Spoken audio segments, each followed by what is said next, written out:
Listening Library presents Jim Thorpe, Original All-American, written and read by Joseph Bruchac. This story is dedicated to the grandchildren of all those who were sent to Carlisle and to all those who ran.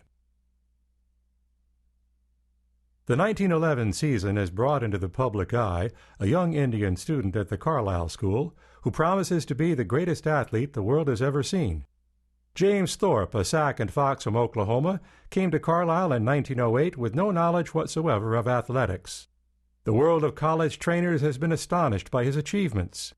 He is not only a basketball player, at which game he fills the center post with truly remarkable skill, but he is a baseball player of great talent and covers any of the sacks or outfields with as much credit as a professional.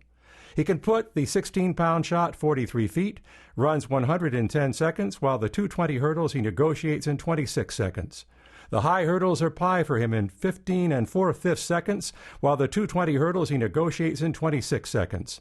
The youthful Redskin hunts, plays lacrosse, tennis, indoor baseball, handball, hockey, all with equal skill and can fill almost any position on a football team with superlative credit.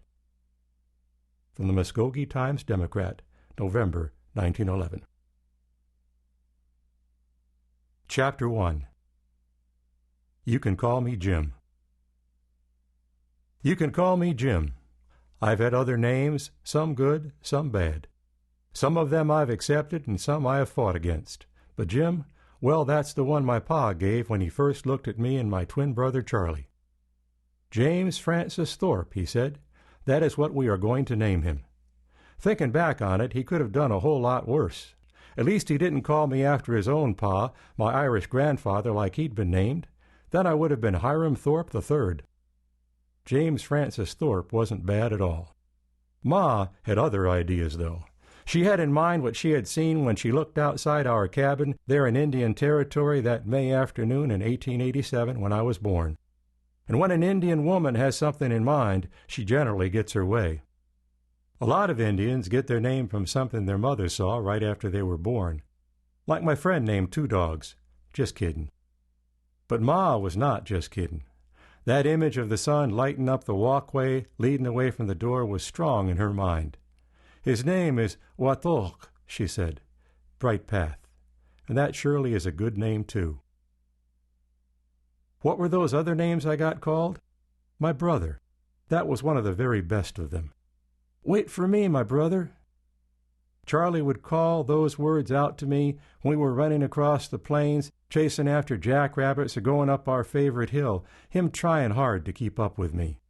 And I always stopped to wait for him to catch up. I don't think there's anyone in life who ever comes closer to a person than his twin brother. We were always together. We're together now. And I hope you understand what I mean when I say that. Stupid. That was what the teacher called me, and not just one teacher either. Stupid, I hated that name. That was one of the worst ones. Not the very worst, but close. It hurt so much because I wondered if it was true. When it came to book learning, I was painful slow. I had always been the swift one when it came to outdoors things, the first to learn how to make and shoot a bow, to ride a horse.